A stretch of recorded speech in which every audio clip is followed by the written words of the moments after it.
Hey guys, welcome back to my channel. My name is Mike. You guys are rocking with me on Mike's Intellectual Corner. On today's episode, we are diving back into our Admiral Yi series. This is part 4. This is Those Who Seek Death Shall Live. Without further ado, we're just going to dive right into it.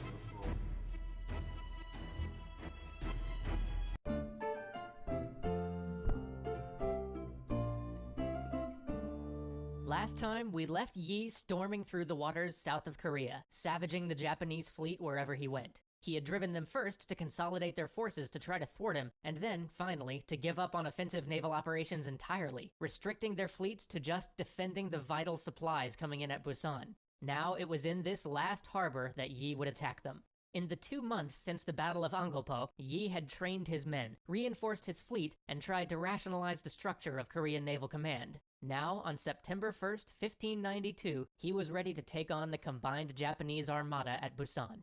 His fleet. Yeah, if I'm not mistaken, a big part of his plan, I want to say the last video, was pretty much having a small, like little, not boat, but a small ship go out and kind of lure the Japanese ships towards, kind of away from the shore and away from the harbors and stuff, more into open seas. And then essentially Admiral Yi would essentially just rain down hell onto them with volleys and stuff like that, and essentially would come out almost unscathed and stuff like that, if I'm not mistaken. But if I'm also around the end of it, the Japanese essentially started catching on to it and stopped taking the bait. And so, I mean, I am curious to see how he essentially, fixes his strategy towards them figuring out that they're not going to do that anymore. So let's see.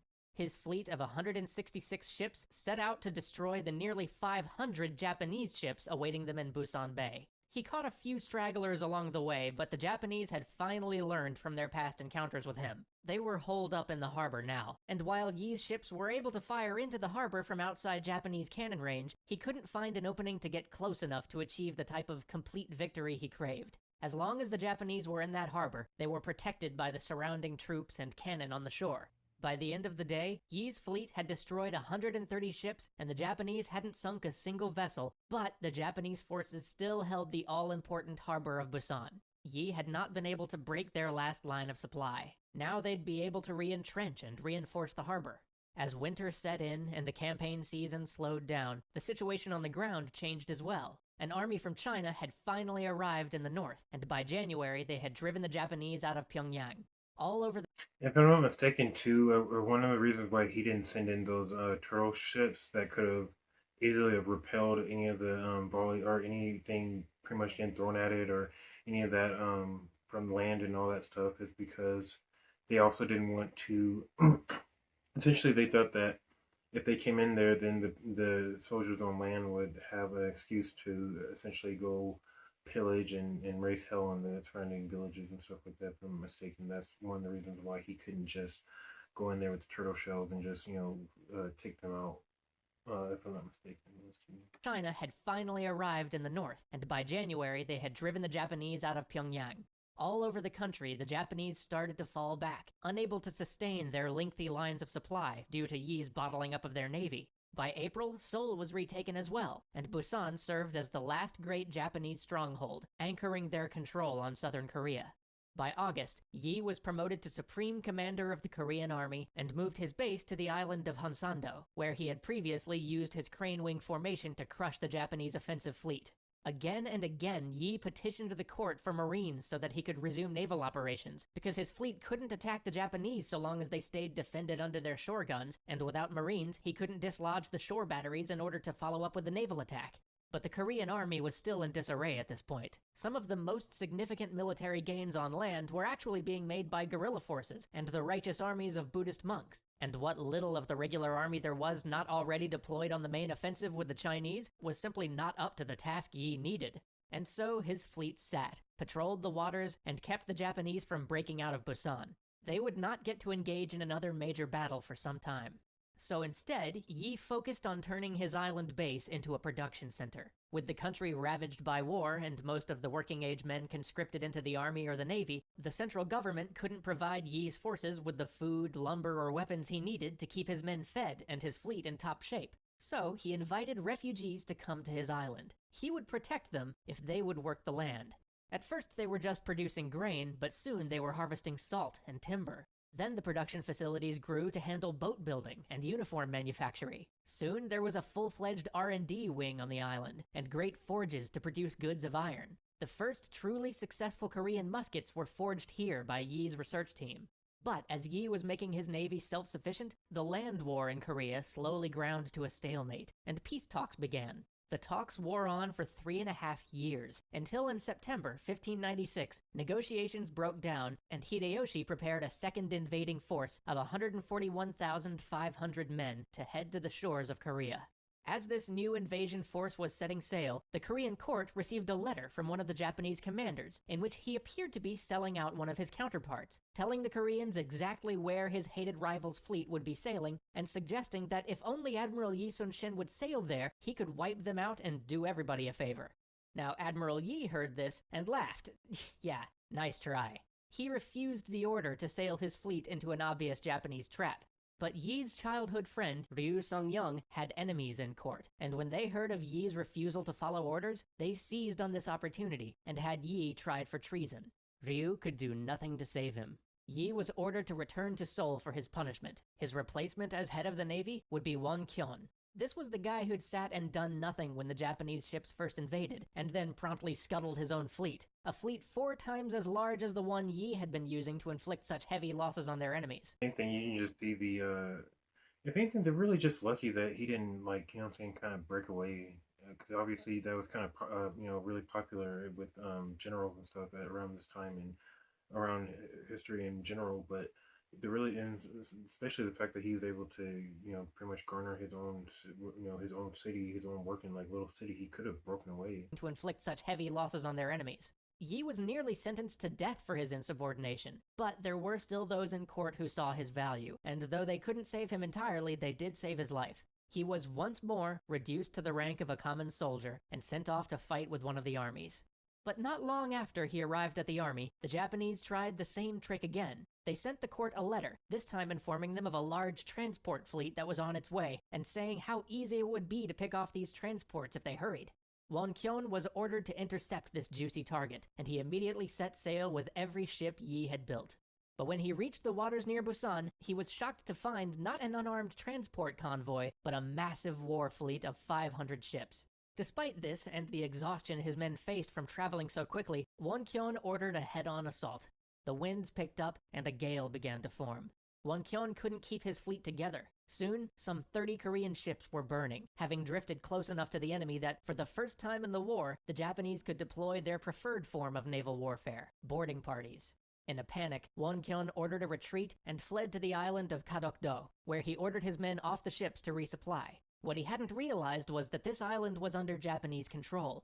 As his men searched for fresh water, they were set up. If there's one thing that is like that we notice throughout history that's always going to mess up a campaign too is just these politics. Like, what was the point of taking out Yi for this freaking idiot essentially when he already showed what he can do in the beginning, in the beginning, and the fact that he's not going to do anything, and then you put him into some action, and this idiot actually gives essentially the Japanese the entire fleet and just sells them to enemy territory. Is horrible, but let's see what happens. Men searched for fresh water. They were set upon by the Japanese island garrison and slaughtered. Those who escaped fled back to the ships without any of the supplies they desperately needed. Then the fleet just sat there, deflated and listless. Commanders asked for orders, but Won-kyun had none. Though Busan itself was not far away, he didn't even send out scouts or reposition his fleet. Then, on the night of July 15th, guided by a full moon, the Japanese struck. Won-kyun's forces were in a disadvantageous position. His men were fatigued from lack of supply and demoralized by their loss and the days of waiting. Caught off guard at night and without any sort of plan, they were no match for the organized and coordinated Japanese assault. Even abandoning ship couldn't save them, as those that made it to one of the nearby shores found themselves face to face with the Japanese army, who were silently waiting there for any stragglers who might try to escape, and were quickly cut down. Of the fleet Yi had so carefully built, only 12 ships escaped, saved by one of the sub-commanders who had tried to warn Won-kyun of the danger they faced. 157 Korean ships were lost that day, including every turtle ship ever built. So with only 12 ships left in the entire navy, who did Korea call upon? Who else? But mere days after reinstating Yi as admiral, the court informed him that they were disbanding the navy. Yi responded thusly: "This humble subject still has 12 ships. However small the number may be, I solemnly swear I will be able to defend the sea if I prepare myself for death to resist the enemy." And so they let him. I mean, at this point, the Navy is all that they have to resist, other than China coming in as an ally. So, I mean, it's kind of stupid that they would do that anyway. They should put all their resources into that because their army ain't doing crap, and obviously Air Force ain't anything right now. So it's just one of those things. So Yi plotted and pondered where he would make his last stand. This would be it. This one decision would seal the fate of Korea. He studied charts and tides, and finally came to decide on Myeong-ryang, the Roaring Strait. This particular strait had a strong current, but unknown to the Japanese, its current had a strange property. Every 3 hours, it changed direction. It was upon this unusual current that Yi would gamble everything. On September 16th, the Japanese fleet, looking to destroy the final remnant of the Korean Navy, found Yi's scouts at the mouth of the strait. They chased the scouts into the strait, and that's when Yi fell upon them. Yi's flagship dashed into their midst, roaring cannon and tearing through Japanese timber. But his ship fought alone. The rest of his navy, possessed by fear at facing such a large force, had lagged behind. Eventually, though, seeing the havoc Yi's ship was wreaking on the enemy, they took heart. Messengers were sent from boat to boat with a mix of inspirational words, threats, and the hope of victory. And soon, the rest of Yi's tiny armada dove into the fray. Then, a stroke of luck. The enemy flagship was blown apart by friendly fire, and the Japanese began to waver. Some of their ships began to turn about to fall back. And it was just at this moment that the water's current turned. The strait was too... Yeah, see, at this point, if I was a sailor in the Korean Navy or whatever, if the government ever takes away or tries to replace Yi, I would just revolt. Like, this is ridiculous, because at this point, it's not just them replacing him, it's them putting their lives in danger and stuff like that, and putting the entire country in danger from getting, overtook by Japan and its springboard to try to, invade China and stuff like that. So it's just one of those, like, I wouldn't even let it happen if I was them. Too narrow for all the Japanese ships to maneuver around each other, and with the current roaring against them, ship slammed into ship. They tried in vain to retreat, tangled, ships smashing into one another, screams and chaos, and over it all, the roaring water. With the current now on their side, the Koreans gave chase, laying into enemy ships on either side, a hail of fire and arrows. The Japanese boats burnt and sank. 133 vessels had come to crush this tiny remnant of Korean Navy, and 31 of them wouldn't be returning. Yi, even when facing odds of 10-1, had once again not lost a single ship. Word of Yi's victory spread. As his tiny fleet sailed, one by one, other ships began to show up. Ships that had been thought lost. Ships that had been hiding after the previous disaster under Woncheon. These ships now came to join Yi's tiny armada. Refugees flocked to where Yi's ships were anchored, willingly giving him food, cloth, and iron. And perhaps most importantly, the Chinese, who had mostly limited their naval efforts to guarding ports until now, decided that they could work with the Korean Navy and take the offensive. And so we'll leave Yi rebuilding the Korean Navy until next week, when we see the Japanese invasion ended for good.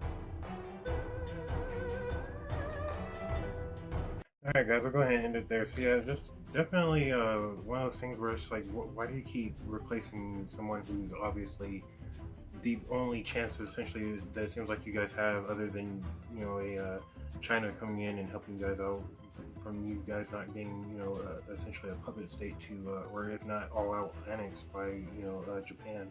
In any case, hey, we're going to do that throughout history, we see that. But in any case, so guys, if you guys like the video, don't forget to like, comment, subscribe. I'll see you guys in another one. I'm out.